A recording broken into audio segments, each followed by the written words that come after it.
Hi, I'm Leah Farnsworth. I'm reading from Grapes of Wrath by John Steinbeck. Ma looked. There were two figures in the gloom, a man who lay on his back, and a boy sitting beside him, his eyes wide, staring at the newcomers. As she looked, the boy got slowly up to his feet and came toward her. His voice croaked. "You own this here?" "No," Ma said. "Just come in out of the wet. We got a sick girl. You got a dry blanket we could use and get her wet clothes off?" The boy went back to the corner and brought a dirty comfort and held it out to Ma. "Thank you," she said. "What's the matter with that fella?" The boy spoke in a croaking monotone. "First he was sick, now he's starving." "What?"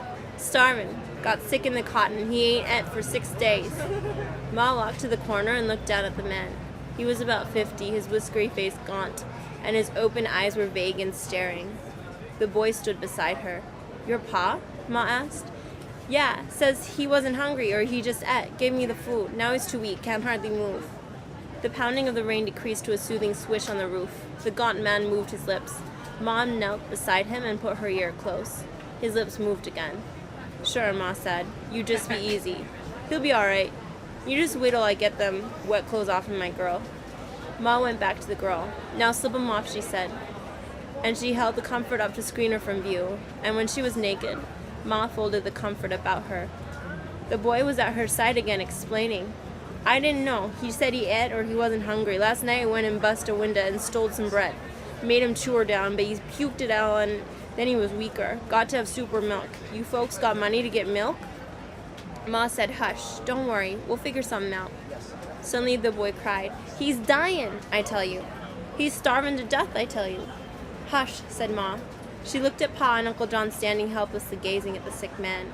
She looked at Rose of Sharon huddled in the comfort.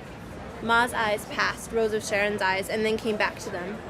And the two women looked deep into each other. The girl's breath came short and gasping. She said, "Yes." Ma smiled. "I knowed you would, I knowed." She looked down at her hands, tight locked in her lap.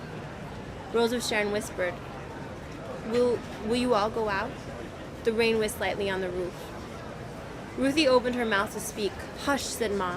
"Hush and git." She herded them through the door, drew the boy with her, and she closed the squeaking door. For a minute, Rose of Sharon sat still in the whispering barn. Then she hoisted her tired body up and drew the comfort about her. She moved slowly to the corner and stood looking down at the wasted face into the wide, frightened eyes. Then slowly she lay down beside him. He shook his head slowly from side to side. Rose of Sharon loosened one side of the blanket and bared her breast. "You got to," she said. She squirmed closer and pulled his head close. "There," she said. "There." Her hand moved behind his head and supported it. Her fingers moved gently in his hair. She looked up and across the barn, and her lips came together and smiled mysteriously.